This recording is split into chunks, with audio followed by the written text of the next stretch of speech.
ములక్కాడ ఎండు రొయ్యల పులుసు.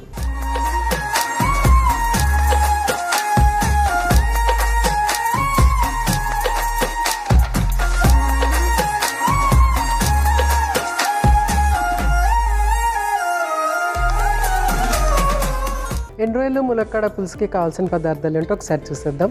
ఎండు రొయ్యలు, ములక్కాడ, ఉల్లిపాయ ముక్కలు, చింతపండు పులుసు, టమాటో, కొత్తిమీర, వెల్లుల్లి, మెంతులు, కారం, పసుపు, ఉప్పు, ధనియాల పొడి, ఆవాలు, కరివేపాకు, నూనె. అన్ని పదార్థాలు రెడీగా ఉన్నాయి. సో మనము ప్రాసెస్ స్టార్ట్ చేసుకోవటమే.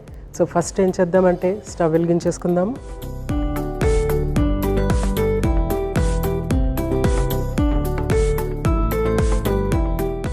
సో స్టవ్ వెలిగించుకొని ప్యాన్ పెట్టేసుకొని అది హీట్ అయ్యే వరకు వెయిట్ చేద్దాము. ఈ లోపల ఇక్కడైతే మొత్తం అన్నీ కట్ చేసి రెడీగా ఉన్నాయి. మళ్ళీ టమాటో ఒకటి కట్ చేసి రెడీగా లేదు. సో టమాటోని మనం ఇక్కడ రెడీ చేసేసుకుందాము.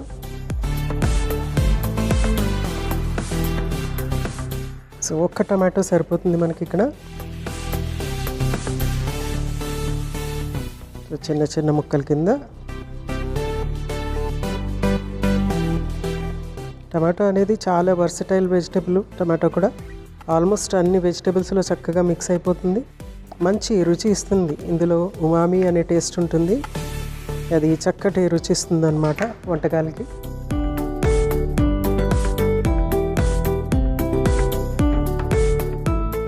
రైట్, ఆయిల్ యాడ్ చేద్దాము.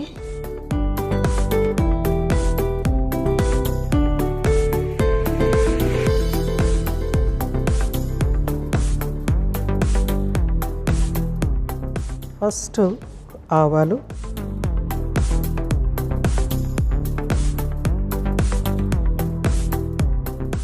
దీంట్లో ఒక ప్రత్యేకమైన ఫ్లేవర్ అలాంగ్ విత్ ఎండు రొయ్యలు. ఎండు రొయ్యలు అనేది ఇంకా డామినేటింగ్ ఫ్లేవరు, అందులో డౌట్ లేదు. కాదంటే కొంచెం అంత మెంతులు యాడ్ చేస్తాం ఇందులో. ఈ మెంతులు పులుసు కర్రీ కాబట్టి ఒక చక్కటి ఫ్లేవర్ వస్తుంది అనమాట. మెంతులు యాడ్ చేసేటప్పటికి చాలా చక్కటి కమ్మదనం వస్తుంది, ఒక డిఫరెంట్ ఫ్లేవర్ వస్తుంది. నెక్స్ట్ ఏంటంటే ఇది స్లో చేసేసి కరివేపాకు, తర్వాత ఉల్లిపాయ ముక్కలు,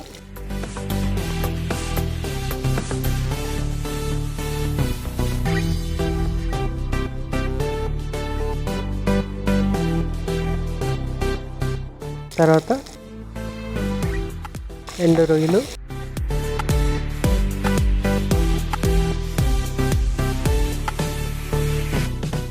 సో ఎండు రొయ్యలు ఎప్పుడు కూడా మనము కుక్ చేస్తున్నప్పుడు ఫస్ట్ వాటిని తల తోక తీసేసిన తర్వాత కొంచెం ఎక్స్ట్రా ఎక్కడన్నా ఎక్స్ట్రాలు అవన్నీ ఉంటే అవన్నీ తీసేసి తర్వాత దాన్ని వాటర్లో ఒక అరగంట సేపు నానబెట్టేయాలన్నమాట. నానబెట్టేసిన తర్వాత దాంట్లో ఉన్నటువంటి మట్టి లేకపోతే ఇసుక ఇవన్నీ కూడా కరిగిపోతాయి అన్నమాట.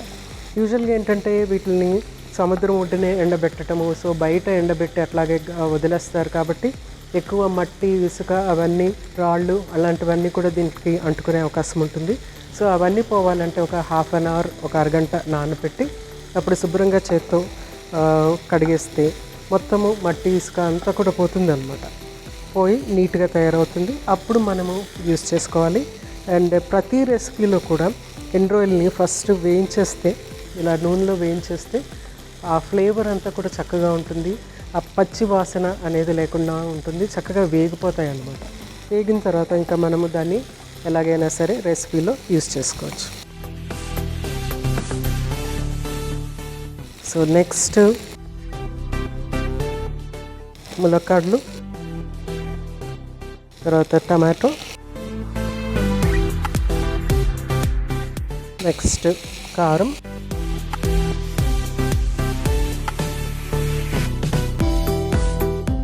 పసుపు,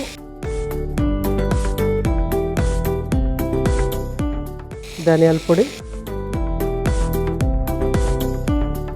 తర్వాత ఉప్పు,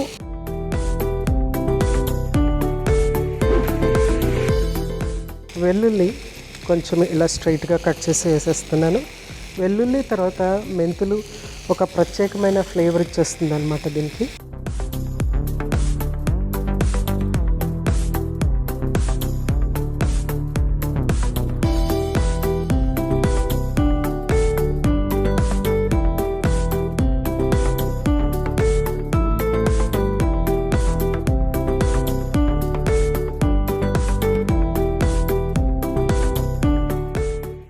పులుసు కర్రీ కాబట్టి వాటరు బాగానే వేసి దీన్ని చక్కగా ఫస్ట్ ఒక బాయిల్ వచ్చేసిన తర్వాత మిగిలిన ఇంగ్రీడియంట్ ఒకటి ఉందన్నమాట. అదేంటంటే చింతపండు వేస్తేనే కానీ పులుసుకి ఆ పులుసు ఫ్లేవర్ రాదు, పులుసు అవ్వదు. కాబట్టి చింతపండు యాడ్ చేసిన తర్వాత చక్కగా బాయిల్ చేసిన తర్వాత అప్పుడు మనము కొంచెం అంత కొత్తిమీర యాడ్ చేసుకుని సర్వ్ చేసేసుకుందాము.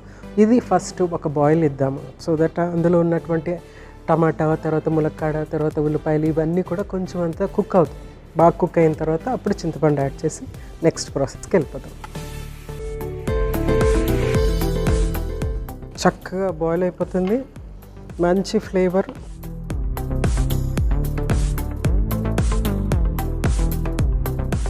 నెక్స్ట్ మనము చింతపండు యాడ్ చేసేద్దాము. ఈ చింతపండు తర్వాత మనము ములక్కాళ్ళు యాడ్ చేసేటప్పటికి ఏంటంటే ఇందులో ఐరన్ కంటెంట్ చక్కగా అవుతుందన్నమాట. ములక్కాళ్ళు ఐరన్ కంటెంట్ బాగా ఉంటుంది కాబట్టి అందులో ముఖ్యమైనటువంటి వైటమిన్స్, మినరల్స్ ఉంటాయి. కాబట్టి ఈ రెసిపీ యొక్క పోషక విలువలు ఇంకా ఎన్హాన్స్ అయిపోతాయి అన్నమాట. సో చింతపండు రసం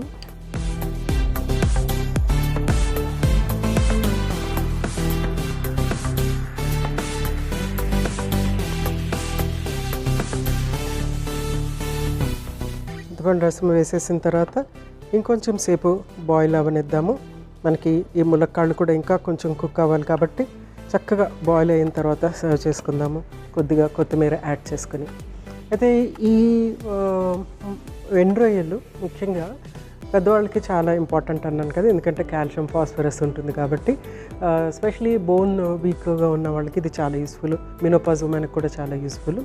అయితే చిన్నపిల్లలకి పెట్టొచ్చా లేదా అని అంటే కనుక చిన్నపిల్లలకి పడితే పెట్టవచ్చు. అంటే కొంత పెద్దగా అయిపోయి నార్మల్గా అందరూ తీసుకునే ఆహారమే తీసుకుంటున్న పిల్లలకి పడితే కనుక డెఫినెట్గా పెట్టచ్చు. లేకపోతే ఏమవుతుందంటే ఒక్కొక్కసారి ఇరిటేషన్ కలగొచ్చు అన్నమాట పిల్లలకి. ముఖ్యంగా ఇది డ్రై అయ్యి ప్రాసెస్ అయ్యి వస్తుంది కాబట్టి ఇరిటేషన్ కలిగే అవకాశం ఉంటుంది. అందుకని చిన్నపిల్లలకి చూసుకుని పెట్టాలి, ఎస్పెషలీ ఫస్ట్ టైం ఇంట్రడ్యూస్ చేస్తున్నప్పుడు. బట్ పెద్దవాళ్ళు నార్మల్గా తీసుకోవచ్చు. అయితే పెద్దవాళ్ళ కాషన్ ఏంటంటే మోస్ట్ ఆఫ్ ది టైం ఇది సముద్రం ఒడ్డున లేకపోతే కాలువ ఒడ్డున, కాలువ గట్టున అక్కడంతా కూడా ఇవి ఎండబెడతా ఉంటారు కాబట్టి ఇందులో salt content, already sodium content ఎక్కువ ఉంటుంది కాబట్టి సో సోడియం ఇంక్రీజ్ అవుతుంది. కాన్సన్ట్రేట్ అయినప్పుడు సోడియం ఇంక్రీజ్ అవుతుంది కాబట్టి బీపీ ఉన్న వాళ్ళకి, సోడియం రెస్ట్రిక్షన్ ఉన్న వాళ్ళకి, కిడ్నీ ప్రాబ్లము ఉన్న వాళ్ళకి ఇది చాలా రెస్ట్రిక్టెడ్గా తీసుకోవాలన్నమాట. తక్కువ క్వాంటిటీ తీసుకోవాలి, ఎప్పుడైనా తినాలనిపించినప్పుడు తీసుకుంటూ ఉండాలి. అంతే తప్పితే ప్రత్యేకంగా ఇది ఒక పోషక విలువల గురించి తీసుకునే ఆహారం వాళ్ళకైతే కాదనమాట.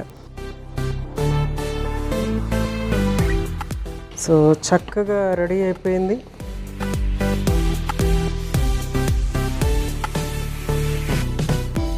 సర్వ్ చేసేసుకుందాం. స్టవ్ ఆఫ్ చేసేసి సర్వ్ చేసుకుందాము.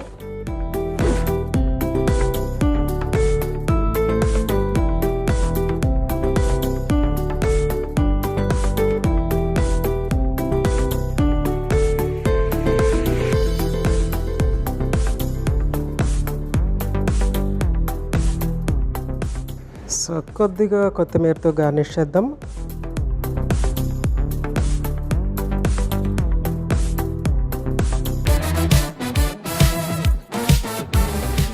ఎండ్రొయ్యలు, ములక్కాడ పులుసు రెడీ అయిపోయింది. ఎండ్రొయ్యల గురించి మరికొన్ని ప్రయోజనాలు మరొకసారి మీకోసం.